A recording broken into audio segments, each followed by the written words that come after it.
Hey, it's Laura with your latest tech update. Now that hybrid working's here to stay, video calls are not going away. So maybe it's time to improve your setup, both in the office and at home.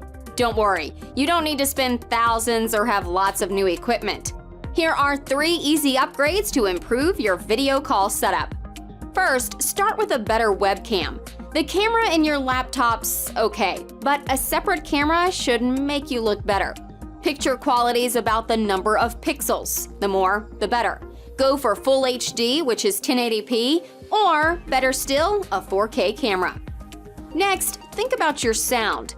It's the most overlooked part of most video calls. If you work somewhere noisy, a headset with a mic would be a great investment.